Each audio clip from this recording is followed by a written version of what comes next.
Assalamualaikum warahmatullahi wabarakatuh. Dari kawasan Kurinjo 7 FM 91,2 Radio Kota Batik, News Interaktif Solutif. Apa kabar?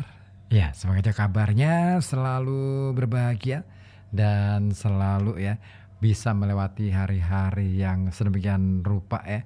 Ya, biarpun cuaca di Pekalongan ya ini nampaknya cukup ya sangat cerah ya. Bahkan kalau orang Pekalongan bilang semromong gitu ya.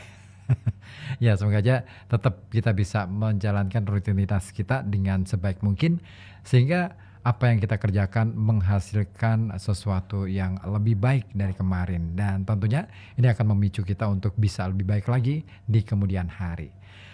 Saya kembali hadir di ruang dengar Anda, kawan.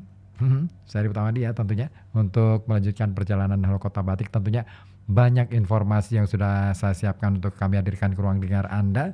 Anda juga bisa bergabung di 0285424474 ataupun melalui WhatsApp di 0855420912 untuk berbagi informasi ataupun ya mungkin ingin menyampaikan katakanlah misalkan ada peristiwa apa di lingkungan sekitar Anda atau juga ada kegiatan apa yang mungkin sedang berlangsung atau akan dilangsungkan. Boleh Anda informasikan di sini di 0285424474 ataupun melalui WhatsApp di 0855420912.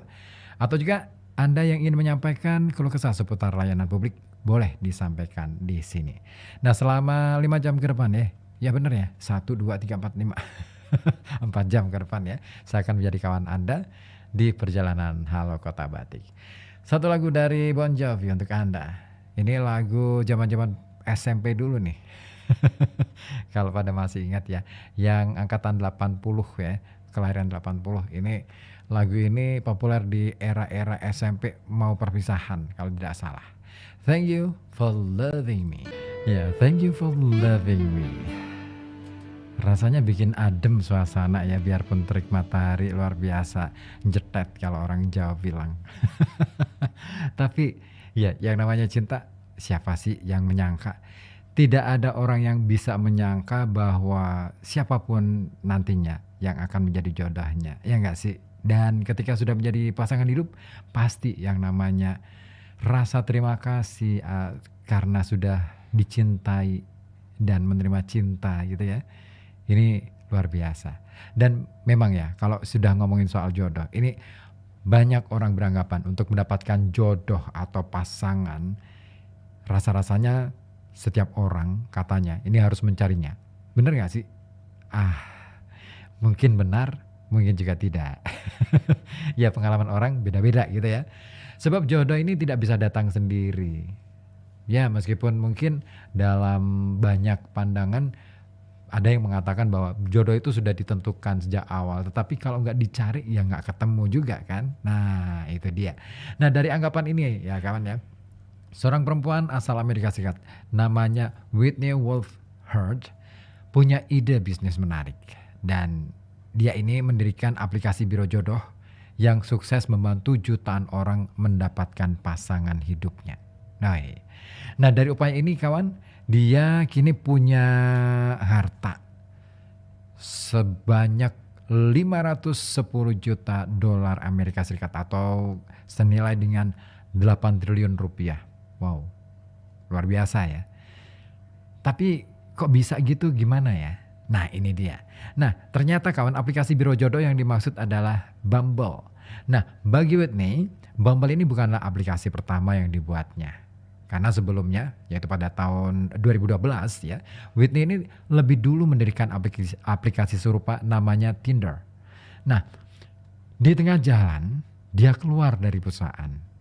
Dan seperti dilaporkan oleh Time, keluarnya Whitney dari Tinder ini karena dia mendapatkan semacam perlakuan yang dia ngerasa ini dilecehin banget nih dari salah satu eksekutif perusahaan.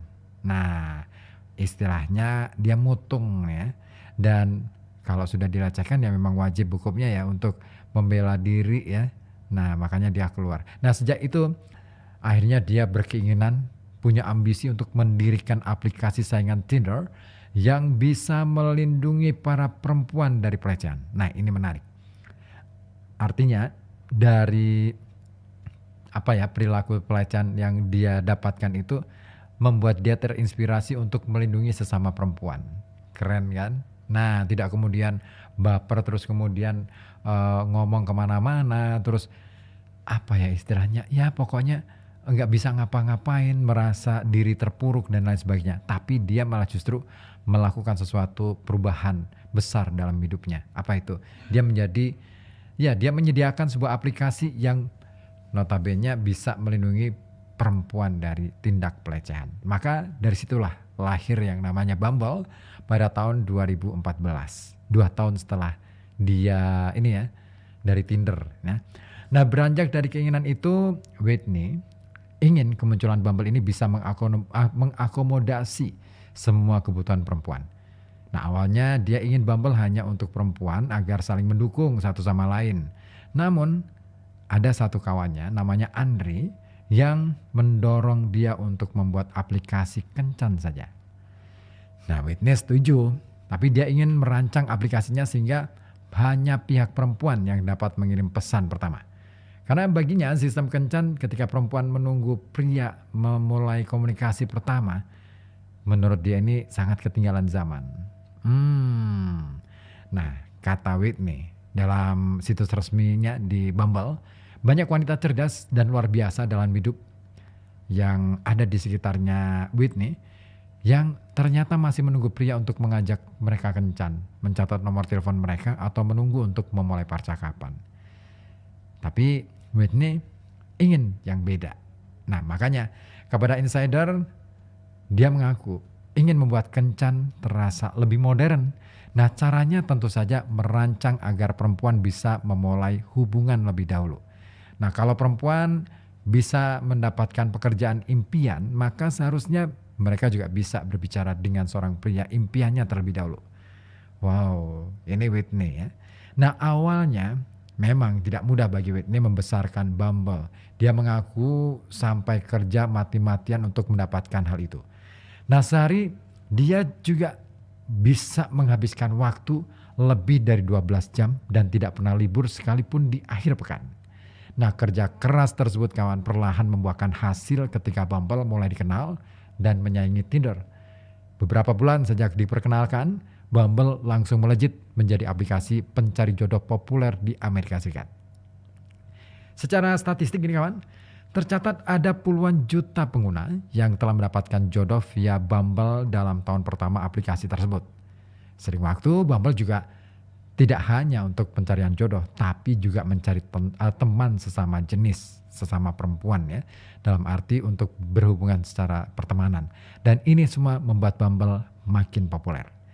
Ya, keberhasilan Bumble ini membuat Whitney memberanikan diri untuk menjual saham ke publik atau Initial Public Offering ya, IPO di Bursa Efek New York pada tahun 2021 yang lalu. Menurut laporan Time, sebulan setelah IPO, perusahaan ini langsung bernilai 14 miliar dolar Amerika Serikat atau senilai dengan 224 triliun dan menghasilkan pendapatan hingga 582 juta dolar Amerika Serikat dengan margin keuntungan 26%. Wih, gila ya. Nah, dari sini juga ini kawan, diketahui bahwa Whitney punya cuan yang banyak dari membantu orang mendapatkan jodoh. Forbes juga mencatat, dia yang baru berusia 30 tahun sudah punya harta 510 juta dolar. Atau aliasnya nih kalau dirupiahkan 8 triliun rupiah. Dan ini yang menjadikan dia menjadi wanita muda terkaya di dunia. Nah, kini situs resmi perusahaan menyebut Bumble sudah digunakan oleh lebih dari 100 juta orang di dunia. Hanya saja pada bulan November lalu tahun 2023 ada perubahan struktur organisasi. Whitney tidak lagi jadi CEO dan berubah posisi menjadi ketua eksekutif perusahaan.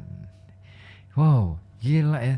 Hanya gara-gara pengalaman tidak mengenakan karena ada perlakuan pelecehan seksual. Dia seorang perempuan namanya Whitney bisa mengubah hidupnya dan mengubah hidup para perempuan. Luar biasa ya.